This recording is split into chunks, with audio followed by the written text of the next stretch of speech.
ଏକାଦଶ ଅଧ୍ୟାୟର ଅଳ୍ପ ପଢିଥିଲେ ତା ଆଉ ଅଧ୍ୟାୟ ଆମେ ଆଜି ପଢିବା। ତେଣୁ ଏଠୁ ଆରମ୍ଭ କରିବା। ଉପରୋକ୍ତ ପ୍ରକାରରେ ମହାଲିଙ୍ଗ ସ୍ଥାପନା କରି ବିବିଧ ଉପଚାର ଦ୍ୱାରା ପୂଜା କରିବେ। କାଲି ଯେମିତି ଆମେ କହିଥିଲେ ସେ ବିଷୟ ସବୁ ଆଲୋଚନା କରିଥିଲେ। ସେ ବିଷୟ ଆଉ ଥରେ ଆପଣ ଯଦି ଚାହିଁବେ ଆପଣ ମୋ ଭିଡିଓ ଦେଖିପାରିବେ। ଆଉ ସେଇ ମାଧ୍ୟମରେ ଆପଣ ମହାଲିଙ୍ଗ ସ୍ଥାପନା କରିବେ। ବିବିଧ ଉପଚାର ଦ୍ୱାରା ପୂଜା କରିବେ। ନିଜ ଶକ୍ତି ଅନୁସାରେ ନିତ୍ୟ ପୂଜା କରିବା ଉଚିତ ଏବଂ ଦେବାଳୟ ନିକଟରେ ଧ୍ୱଜାରୋପଣ ଇତ୍ୟାଦି କରିବା ଉଚିତ। ମନ୍ଦିରରେ ବା ଦେବାଳୟରେ ଧ୍ୱଜାରୋପଣ ବା ପତାକା ରୋପଣ କରିବେ, ପତାକା ଲଗେଇବେ। ଶିବଲିଙ୍ଗ ସାକ୍ଷାତ ଶିବଙ୍କ ପଦ ପ୍ରଦାନ କରିଥାଏ ଅଥବା ଚରଲିଙ୍ଗକୁ ଷୋଡଶ ଉପଚାର ଦ୍ୱାରା ଯଥୋଚିତ ରୀତିରେ କ୍ରମଶଃ ପୂଜା କଲେ ତାହା ମଧ୍ୟ ଶିବପଦ ପ୍ରଦାନ କରିଥାଏ। ଏଠି କଣ କୁହାଯାଉଛି? ଶିବଲିଙ୍ଗ ସାକ୍ଷାତ ଶିବଙ୍କ ପଦ ପ୍ରଦାନ କରିଥାଏ। ଆଉ ଚରଲିଙ୍ଗକୁ ଷୋଡଶ ଉପଚାର ଦ୍ୱାରା ଯଥୋଚିତ ରୀତିରେ କ୍ରମଶଃ ପୂଜା କଲେ ତାହା ମଧ୍ୟ ଶିବ ପ୍ରଦାନ କରିଥାଏ। ଚରଲିଙ୍ଗକୁ ମାନେ ଗୋଟିଏ ଜାଗାରୁ ଆଉ ଗୋଟିଏ ଜାଗାକୁ ଆମେ ଯୋଉ ଲିଙ୍ଗକୁ ନେଇଯାଉଥାଏ ତାକୁ କୁହନ୍ତି ଚରଲିଙ୍ଗ। ତାକୁ ଯଦି ଆମେ ଷୋଡଶ ଉପଚାରରେ ପୂଜା କରିବା ତାହେଲେ ମଧ୍ୟ ସେ ସବୁ ଶିବଙ୍କୁ ପାଇବାରେ ଆମକୁ ସାହାଯ୍ୟ କରିଥାନ୍ତି।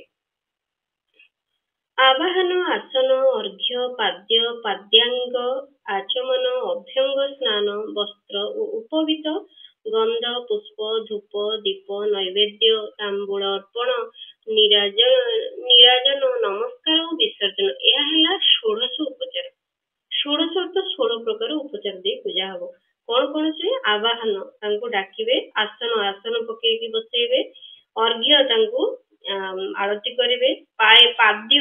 ପାଦ୍ୟାଙ୍ଗ ଆଚମନ, ଏଇଟା ମୁଁ କହିପାରିବିନି। ପାଦ୍ୟାଙ୍ଗ ଆଚମନ ଆପଣ ମାନଙ୍କ ମଧ୍ୟରୁ ଯଦି କିଏ ଜାଣିଥିବେ ମତେ ନିଶ୍ଚୟ ଜଣେଇବେ। ଅଭ୍ୟଙ୍ଗ ସ୍ନାନ, ଏଇଟା ମଧ୍ୟ କହିହବନି।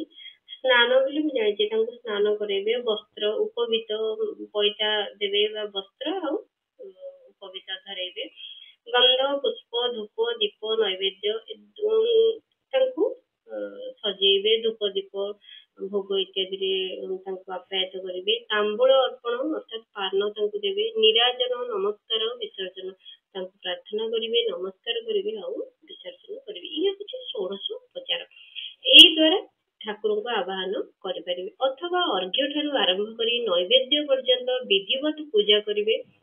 ଅଭିଷେକ, ନୈବେଦ୍ୟ, ନମସ୍କାର ଓ ତର୍ପଣ ଏଗୁଡିକୁ ଯଥାଶକ୍ତି ନିତ୍ୟ କରିବେ। ତେଣୁ ଅଭିଷେକ, ନୈବେଦ୍ୟ ଆଉ ନମସ୍କାର, ଅଭିଷେକ କରିବେ, ଭୋଗ ଲଗେଇବେ ଆଉ ନମସ୍କାର କରିବେ ଆଉ ତର୍ପଣ କରିବେ। ଏଇ ସବୁ ଯଥାଶକ୍ତି ନୀତି ଦିନ କରାଇବେ। ଏପରି ଶିବ ପୂଜନ ଶିବପଦ ପ୍ରାପ୍ତି କରାଇଥାଏ। ଅଥବା କୌଣସି ମନୁଷ୍ୟ ଦ୍ୱାରା ସ୍ଥାପିତ ଶିବଲିଙ୍ଗ, ଋଷିଙ୍କ ଦ୍ୱାରା ସ୍ଥାପିତ ଶିବଲିଙ୍ଗ, ଦେବତାଙ୍କ ଦ୍ୱାରା ସ୍ଥାପିତ ଶିବଲିଙ୍ଗ, ଆପେ ଆପେ ପ୍ରକଟ ହୋଇଥିବା ସ୍ୱୟଂଭୂଲିଙ୍ଗ ଏବଂ ନିଜ ଦ୍ୱାରା ସ୍ଥାପିତ ନୂତନ ଶିବଲିଙ୍ଗକୁ ମଧ୍ୟ ଉପଚାର ସମର୍ପଣ ପୂର୍ବକ ଯଥା ସମ୍ଭବ ପୂଜା କଲେ ବା ପୂଜନ ସାମଗ୍ରୀ ପ୍ରଦାନ କଲେ ମନୁଷ୍ୟ ଉପରୋକ୍ତ ଫଳ ପାଇଥାଏ। ତେଣୁ ଏ ସବୁ କଣ କହୁଛନ୍ତି? ଋଷିଙ୍କ ଦ୍ୱାରା ଯଦି ସ୍ଥାପିତ ଶିବଲିଙ୍ଗ କରିବ କିମ୍ବା ମନୁଷ୍ୟ ଦ୍ୱାରା ସ୍ଥାପିତ ଶିବଲିଙ୍ଗ, ମନୁଷ୍ୟ କୌଣସି କିଏ ଯଦି ଶିବଲିଙ୍ଗ ସ୍ଥାପିତ କରିଛନ୍ତି କିମ୍ବା କୌଣସି ଋଷି ସ୍ଥାପିତ କରିଛନ୍ତି କିମ୍ବା ଆପେ ଆପେ ସ୍ୱୟଂଭୂ ହେଇଛନ୍ତି, ଆପେ ଆପେ ପ୍ରକଟ ହେଇଛନ୍ତି ଶିବଲିଙ୍ଗ, ଆଉ ନିଜ ଦ୍ୱାରା ଯଦି ଆପଣ ସ୍ଥାପିତ କରିଛନ୍ତି, ସବୁ ଉପଚାର ପୂର୍ବକ ପୁରା ଷୋଡଶ ଉପଚାର ଦେଇକି ଶିବଲିଙ୍ଗକୁ ଯଦି ପୂଜା କରିବେ ତାହେଲେ ପୂଜନ ସାମଗ୍ରୀ ଏଇ ସବୁ ଜିନିଷ ଯଦି ପ୍ରଦାନ କରିବେ ତାହେଲେ ଆପଣ ଶିବପଦ ଆପଣ ପାଇପାରିବେ। ତେଣୁ ଇଏ ସବୁ ଆପଣ କରିବା ଜରୁରୀ। କ୍ରମଶଃ ପରିକ୍ରମା ଓ ନମସ୍କାର କଲେ ମଧ୍ୟ ଶିବଲିଙ୍ଗ ଶିବପଦ ପ୍ରଦାନ କରାଇଥାଏ। ପରିକ୍ରମା କରିବେ, ଶିବଲିଙ୍ଗ ଚାରିପଟ ପରିକ୍ରମା କରିବେ ଆଉ ନମସ୍କାର କରିବେ, ତାହା ମଧ୍ୟ ଶିବଲିଙ୍ଗକୁ ବା ଶିବଙ୍କୁ ପାଇବା ପାଇଁ ସକ୍ଷମ ହେଇପାରିବେ। ଯଦି ନିୟମ ପୂର୍ବକ ଶିବଲିଙ୍ଗ ଦର୍ଶନ କରାଯାଏ ତାହା ମଧ୍ୟ କଲ୍ୟାଣକାରୀ କରାଇଥାଏ। ଯଦି ନିୟମ ପୂର୍ବକ ଆପଣ ପ୍ରତିଦିନ ଶିବଲିଙ୍ଗ ଦର୍ଶନ କରିବେ ତାହା ମଧ୍ୟ ଆପଣଙ୍କୁ କଲ୍ୟାଣ ପ୍ରଦାନ କରିଥାଏ। ତାହା ମଧ୍ୟ କଲ୍ୟାଣ କରିଥାଏ। ମାଟିରେ, ଅଟାରେ, ଗାଈ ଗୋବରରେ, ଫୁଲରେ, କନିଅର ଫୁଲରେ, ଗୁଡରେ, ଲହୁଣୀରେ, ଭସ୍ମ ଅଥବା ଅନ୍ନରେ ମଧ୍ୟ ନିଜ ରୁଚି ଅନୁସାରେ ଶିବଲିଙ୍ଗ ସ୍ଥାପିତ କରି ତାର ପୂଜା କରିପାରିବେ। ଅଥବା ପ୍ରତିଦିନ 10,000 ପ୍ରଣବ ମନ୍ତ୍ର ଜପ କରିବେ ଅଥବା ଉଭୟ ସନ୍ଧ୍ୟାରେ 1000 ଲେଖାଏଁ ପ୍ରଣବ ଜପ କରିବେ। ଏହି କ୍ରମ ମଧ୍ୟ ଶିବପଦ ପ୍ରାପ୍ତି କରାଇଥାଏ ବୋଲି ଜାଣିବା। କେମିତି ଶିବପଦ ପ୍ରାପ୍ତି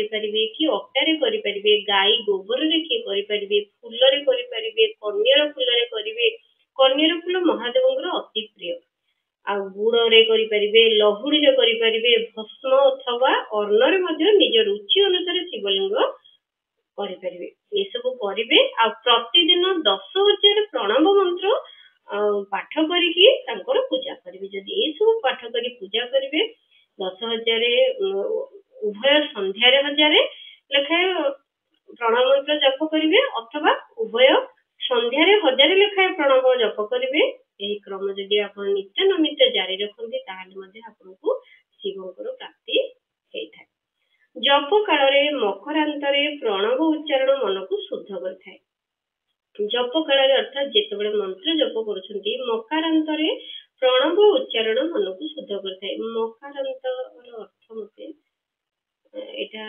मकारांतर अर्थ कोन आपण माने मते टिके कमेंट रे निश्चय जणेबे मकारांतर अर्थ कोन प्रणव उच्चारण मन को शुद्ध करथाय समाधि रे मानसिक जपर विधान रहिछि अन्य सब समय रे उपांशु जप करिबा उचित अन्य सब समय रे आपण उपांशु जप करि परिबे एठी उपांशु बिली तळे लेखा अछि उपांशु कोन मंत्राक्षर गुडी को अन्य केही सुनी न परिबा भली धीर भाबरे जपिबा को उपांशु कहा जाय उपांशुर अर्थ कोन अन्य सब समय रे मंत्राक्षर आपण सब समय रे करि परिबे जे केही केही ए सब जेंति सुनी परिबेनी सेही भली मनरे आपण जपिबे एटा कहंती उपांशु तेणु नाद बिंदु रे युक्त ओंकार उच्चारण को विद्वान पुरुष समान प्रणव कहिथांती समान प्रणव कहा कहंती एठी नाद बिंदु रे जदी आपण ओंकार उच्चारण करिवे जदि प्रतिदिन आदर पूर्वक 10,000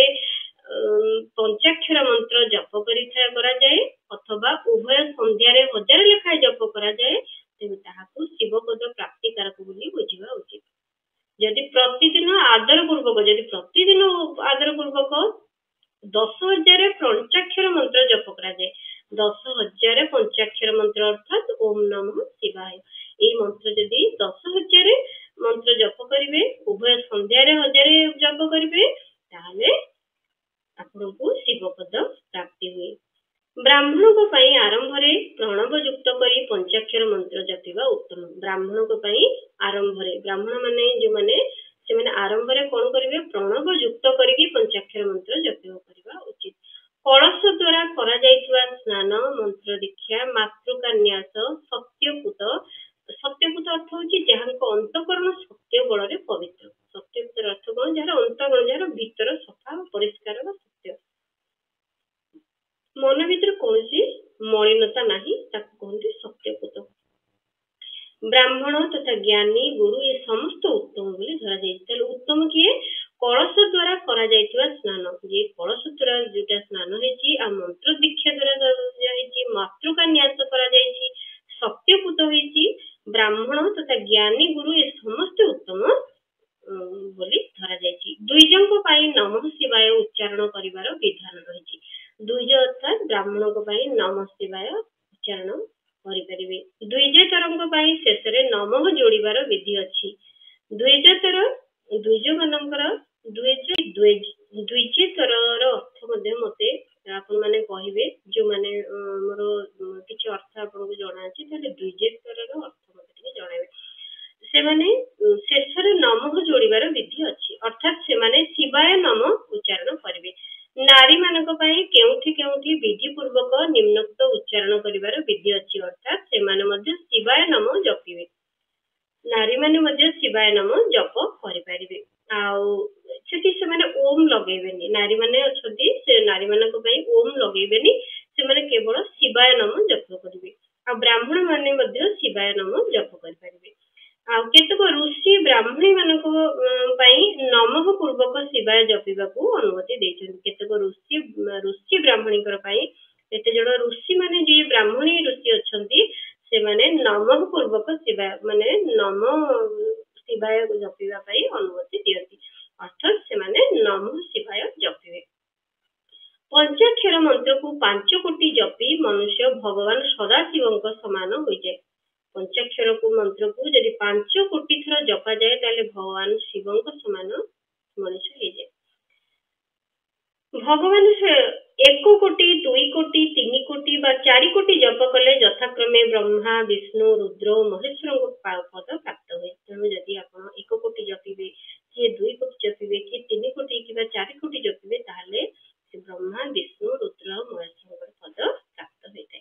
अथवा मंत्र रे जेतिकी अक्षर रही सेगुड़िक पृथक पृथक करी लक्षे लेखाए जपिबे अथवा समस्त अक्षर को एकाठी कले जेतिकी अक्षर हबो सेतिकी लक्ष्य जपिबे। अर्थात से कौन कुआ जायछि मंत्र रे जेतिकी अक्षर रही अर्थात आमे यदि ओम नमः शिवाय देखिबा ओम नमः शिवाय एठी पंच अक्षर 5टा अक्षर अछि एगुड़ी को पृथक पृथक करी लक्षे लेखाए जपिबे।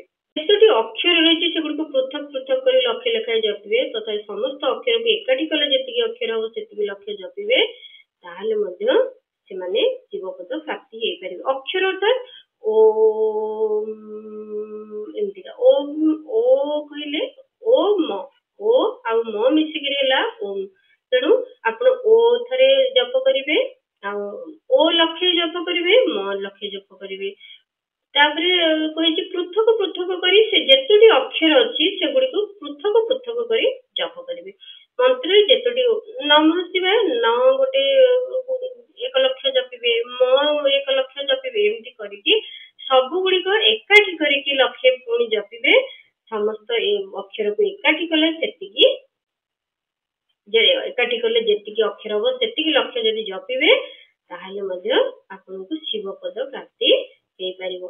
जदि 1000 दिन भितरे प्रतिदिन 1000 लेखाए जप क्रम रे 10 लक्ष पंचाक्षर मंत्र जप पूर्ण हो जाए एवं प्रतिदिन ब्राह्मण को भोजन दिया जाए तेबे से मंत्र द्वारा अभिष्ट कार्य सिद्धि हेबाकु लागे। तेणु एठी कहा जाउची जदि आपण माने 1000 दिन मंत्र जपिया पई प्रण करिके 1000 दिन मंत्र जपिबे 1000 थर जदि 1000 दिन भितरे प्रतिदिन 1000 लेखाए मंत्र जप करिवे तो पंचाक्षर मंत्र जप करिवे आ ब्राह्मण को प्रतिदिन भोजन देवे ताहले सेही मंत्र द्वारा अभिष्ट कार्य सिद्धि हुए। अभिष्ट कार्य आपन को मन रे जहा भी अछि से कार्य आपन सिद्धि। ब्राह्मण प्रतिदिन सकाळू 1008 थर गायत्री जपिबा उचित। ब्राह्मण प्रतिदिन सकाळू ब्राह्मण माने जे से प्रतिदिन सकाळू 1008 थर गायत्री जप करबा उचित। एपरि कले क्रमशः शिवपद प्राप्ति होई थाए। एही परि जदि हमें करबा ताहाले क्रमशः शिवपद प्राप्ति होई थाए। वेद मंत्र और वैदिक सूक्त मध्य नियम पूर्वक जप करबा उचित। वेद मंत्र आ वैदिक सूक्त ए सब मध्य नियम पूर्वक जप करंतु। वेद मानकरे पारायण मध्य शिवपद प्राप्त कराई थाए। जदि वेद मानकर पारायण करिवे ताहाले मध्य शिवपद आपनको मिली थाए। अन्य मंत्र को मध्य सेतिकी अक्षर सेतिरे जेतिकी अक्षर थाए सेतिकी लक्ष्य जदि जप करिवे ताहाले मध्य आपनको शिवपद मुख्य प्राप्त हुए। जदि आपण कोनोसी मंत्र चॉइस करछन मंत्र जदि किछि आणुचंती जप करिवाकू जेतोटी अक्षर से मंत्र रे अछि प्रति अक्षर को मिसई दिले जेतोटी रहुची जेतोटी अक्षर रहउची सेतिकी लक्ष्य जदि आपण जप करिवे ताहाले मध्य मुख्य प्राप्ति हेई परिबो। निज रुचि अनुसार कोनोसी मंत्र को आदरी नै मृत्यु पर्यंत प्रतिदिन जप करिवा उचित अथवा ओम को प्रतिदिन 11000 संख्या जपिबा उचित। इपरि कले भगवान शिव को आज्ञा रे समस्त मनोरथ पूर्ण होय। यदि आपण ओम शब्द को 1000 थर जप करिवे महादेवंकर ओम नमः ओम मंत्र को ताहले मध्य आपनको एठी समस्त मनोरथ आपनकर पूर्ण होय थाए। जो व्यक्ति शिवंक पई फूल बगीचा इत्यादि तैयारी करे एवं शिवंक सेवा कार्य रूपे मंदिर रे झाड़ू देबा बा परिष्कार करिवार व्यवस्था करे से एही पुण्य कर्म रु शिवपद प्राप्त होय थाए। तेणु एठी आउ गोटे सुंदर कथा कुआ जाउची कोन जो व्यक्ति शिवंक पई फूल बगीचा तैयारी करे आ शिवंक सेवा कार्य मंदिर रे झाड़ू करिवा मंदिर धोइबा परिष्कार करिवे ए सब कार्य जे करे से मध्य शिवपद प्राप्ति होय थाए। शिवंकर काशी आदि क्षेत्र रे भक्ति पूर्वक नित्य निवास करबा उचित। शिवंकर काशी काशी हमरो वाराणसी काशी जोटा से कथा कुआउची शिवंकर काशी आदि क्षेत्र रे भक्ति पूर्वक नित्य निवास करबा उचित। सेठी शिवंकर धाम होची काशी धाम। तेणु काशी होची शिवंकर स्थान। तेणु शिवंकर स्थान रे जदि आपण वास करिवे सब बेले वास करिवे ताहले मध्ये आपको शिवपद प्राप्त हुए। यह जड़ चेतन समस्त को भोग्य मोक्ष प्रदान करे। एठी वास कले आपको जड़ चेतन और भोग मोक्ष प्रदान हुए। तेणु विद्वान व्यक्ति शिवों क्षेत्र में आमरण निवास करवा उचित। जो माने विद्वान जो माने पंडित व्यक्ति से माने शिवों क्षेत्र अर्थात काशी रे आमरण निवास करवा उचित। आमरण अर्थात मरण पर्यंत सेठी रहिबा उचित। पुण्य क्षेत्र रे स्थित कूप पुष्करिणी जलाशय इत्यादि को शिवगंगा बोली बुझिबा उचित। जोठी पुण्य क्षेत्र अछि स्थित कूप पुष्करिणी जलाशय इत्यादि को शिवगंगा बोली बुझिबा उचित। पुण्य क्षेत्र रे यदि कौनसी कूप अछि जो कौनसी पोखरी अछि आ यदि जलाशय अछि ताहले ताकू शिवगंगा बोली बुझिबा उचित। से मध्य एमिति सेमिति पोखरी नुह। सेठारे स्नान दान जप तप ए सब करी शिवं को पाई थाए। तेणु सेठी मनुष्य जदि ए सब जप तप पूजा ए सब करिवो ताहले मध्य तांको शिव पद प्राप्त होई थाए।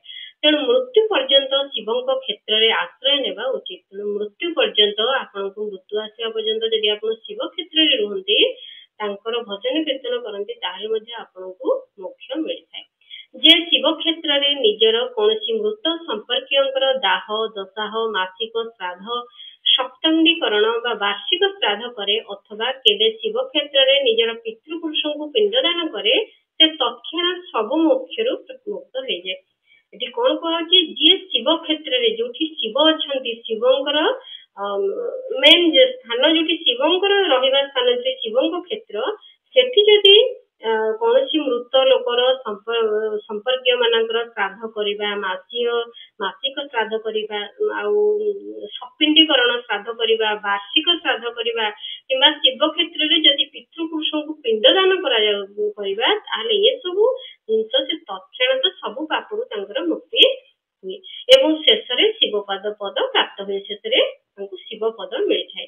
अथवा शिव क्षेत्र रे 7 5 3 बा 1 राति निवास कले मध्य मनुष्य को क्रमशः शिव पद प्राप्ति हुए।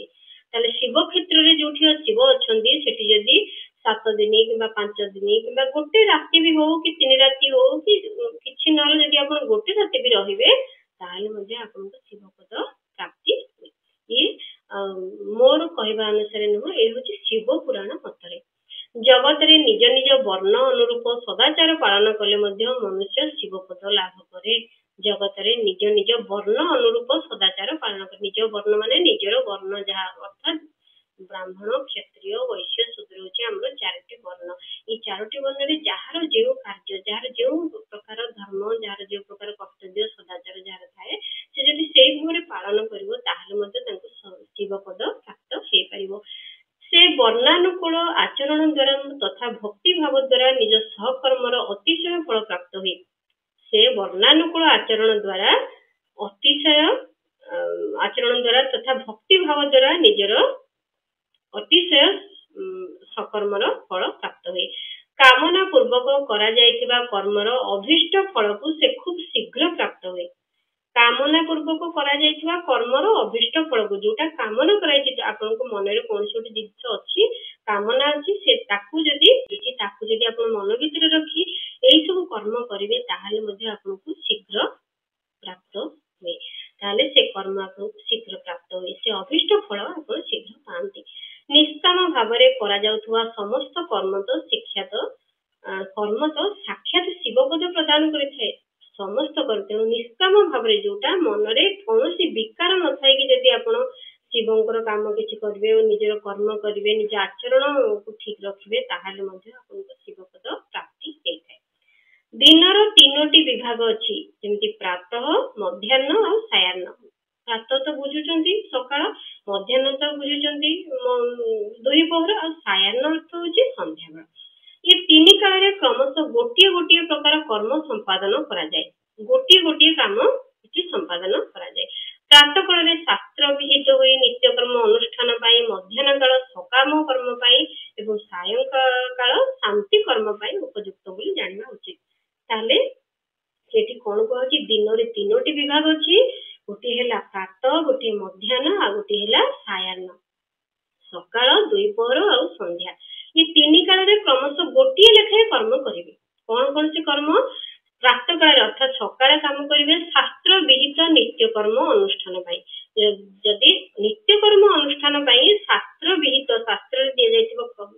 ବି କରାଯାଇଛି, ଶାସ୍ତ୍ରରେ କୁହାଯାଇଛି ତା ସକାଳେ କରିବେ। ମଧ୍ୟାହ୍ନ କାଳରେ କଣ କରିବେ? ସକାମ କର୍ମ ପାଇଁ, ନିଜ ପାଇଁ ମଧ୍ୟାହ୍ନ କାଳରେ କରିବେ। ଆଉ ସାୟନ କାଳରେ, ସାୟଂ କାଳରେ, ସନ୍ଧ୍ୟା କାଳରେ କଣ କରିବେ? ଶାନ୍ତି କର୍ମ ପାଇଁ, ନିଜର ଶାନ୍ତି ପାଇଁ ସେ କର୍ମ କରିବେ। ଏହିପରି ରାତ୍ରିର ମଧ୍ୟ ସମୟ ଓ ବିଭାଜନ ରହିଛି। ରାତ୍ରିର ମଧ୍ୟ ଏମିତି ସମୟ ବିଭାଜନ ରହିଛି। କଣ ରହିଛି? ରାତିରେ 4 ପ୍ରହର ଥାଏ। 4 ପ୍ରହରରୁ ଆମେ 4 ପ୍ରହରରେ କେମିତି ସବୁ ବିଭାଜନ ହେଇଛି? ନିଶିଥ 2 ପ୍ରହର, ରାତ୍ରିର 4 ପ୍ରହରରୁ ମଧ୍ୟବର୍ତ୍ତୀ 2ଟି ପ୍ରହର, ମଧ୍ୟବର୍ତ୍ତୀ 2ଟି ପ୍ରହରକୁ ନିଶିଥ କାଳ କୁହାଯାଏ। ବିଶେଷତଃ ସେହି କାଳରେ କରାଯାଇଥିବା ଶିବଙ୍କ ପୂଜା ଅଭୀଷ୍ଟ ଫଳଦାୟକ ହୋଇଥାଏ। ବିଶେଷତଃ ସେହି କାଳରେ ରାତ୍ରିର ଯୋଉ 4 ପ୍ରହରରୁ ପ୍ରଥମ 2 ପ୍ରହର ଥାଏ, ମଧ୍ୟ 2 ପ୍ରହର ଥାଏ, ସେଟାକୁ କହନ୍ତି ନିଶିଥ କାଳ। ବିଶେଷତଃ ସେହି କାଳରେ, ସେହି ସମୟରେ ଯଦି ଆପଣ କିଛି ଶିବଙ୍କର ପୂଜା କରୁଛନ୍ତି, ସେ କୌଣସି ଅଭୀଷ୍ଟ ରଖି ଶିବଙ୍କୁ ପୂଜା କରୁଛନ୍ତି, ତାହେଲେ ମଧ୍ୟ ଆପଣଙ୍କର ସେ କାର୍ଯ୍ୟ ସଫଳ ହୁଏ। ଆଉ ଏହା ଜାଣି ମଧ୍ୟ ଯେଉଁ ବ୍ୟକ୍ତି କର୍ମ କରେ ସେ ଯଥୋକ୍ତ ଫଳଭାଗୀ ହେଇଥାଏ। ଏଇ ସବୁ ଜାଣିକି ଯଦି ସେ ବ୍ୟକ୍ତି ସେ କାମ କଲା, ତାହେଲେ ତାକୁ ଯଥୋକ୍ତ ଫଳ, ମାନେ ଯଥା ସମ୍ଭବ ଫଳ ମିଳିଥାଏ। ବିଶେଷତଃ କଳି ଯୁଗରେ କର୍ମ ଦ୍ୱାରା ହିଁ ଫଳ ସିଦ୍ଧି ହେଇଥାଏ। ବିଶେଷତଃ କଣ ରହୁଛି? କଳି ଯୁଗରେ ଆପଣ ଯେତେ କର୍ମ କରିବେ ସେତେ ଫଳ ମିଳିବ। ଏହା ଜାଣି ମଧ୍ୟ ଯେଉଁ ବ୍ୟକ୍ତି କର୍ମ କରେ ସେ ଯଥୋକ୍ତ ଫଳଭାଗୀ ହେଇଥାଏ। ଏ କଥା ଜାଣିକି ଯଦି ସେ କୌଣସି ନିଜ ଅଧିକାର ଅନୁସାରେ ଉପରୋକ୍ତ କୌଣସି କର୍ମ ଦ୍ୱାରା ଶିବ ଆରାଧନା କରୁଥିବା ବ୍ୟକ୍ତି ଯଦି ସଦାଚାରୀ ହୋଇଥାଏ ଓ ପାପକୁ ଭୟ କରୁଥାଏ, ତେବେ ସେ ସେହି ସବୁ କର୍ମର ପୂର୍ଣ୍ଣ ଫଳ ନିଶ୍ଚୟ ଲାଭ କରେ। ତେଣୁ ଏଠି କଣ କୁହାଯାଉଛି? ନିଜ ନିଜ ଅଧିକାର ଅନୁସାରେ, ନିଜର ଯାହା ବି ଅଧିକାର ରହିଛି ତାକୁ ଅଧିକାର ଅନୁସାରେ କୌଣସି କର୍ମ ଦ୍ୱାରା ଶିବ ଆରାଧନା ଯଦି କରାଯାଉଛି, ତାହେଲେ ସେ ବ୍ୟକ୍ତି ଯଦି ସଦାଚାରୀ ଅଛି, ଯଦି ସମସ୍ତଙ୍କ ପ୍ରତି ଉପଯୁକ୍ତ ଆଚରଣ କରୁଛି, ତାହେଲେ ଯଦି ସେ ପାପକୁ ବି ଭୟ କରୁଛି, ତେବେ ସେହି ସବୁ କର୍ମର ପୂର୍ଣ୍ଣ ଫଳ ତାକୁ ନିଶ୍ଚୟ ମିଳେ। ସେ ତାକୁ ପୁଣ୍ୟ ଫଳ ନିଶ୍ଚୟ ସେ କର୍ମର ମିଳେ। ଋଷିମାନେ କହିଲେ, ସୁତ ମହାଭାଗ, କେଉଁ କେଉଁ କ୍ଷେତ୍ରରେ, କେଉଁ କେଉଁ ପୁଣ୍ୟ କ୍ଷେତ୍ରରେ ଆଶ୍ରୟ ନେଇ ସମସ୍ତ ନରନାରୀ ଶିବପଦ ପ୍ରାପ୍ତ ହୋଇପାରିବେ, ତାହା ଆମକୁ ସଂକ୍ଷେପରେ କୁହନ୍ତି। ଋଷିମାନେ ସୁତଙ୍କୁ କଣ କହିଲେ? କେଉଁ କେଉଁ ପୁଣ୍ୟ କ୍ଷେତ୍ରରେ ନରନାରୀ ଯଦି ଆଶ୍ରୟ ନେବେ, ସେଠି ତାଙ୍କୁ ଶିବପଦ ପ୍ରାପ୍ତ ହବ। ଏଇଟା ଆଗାମୀ ଅଧ୍ୟାୟରେ ଆମେ ଜାଣିବା। ଏଠି 11ଶ ଅଧ୍ୟାୟ ସରିଯାଉଛି, 12ଶ ଅଧ୍ୟାୟ ଆରମ୍ଭ କରିବାକୁ ଯିବା।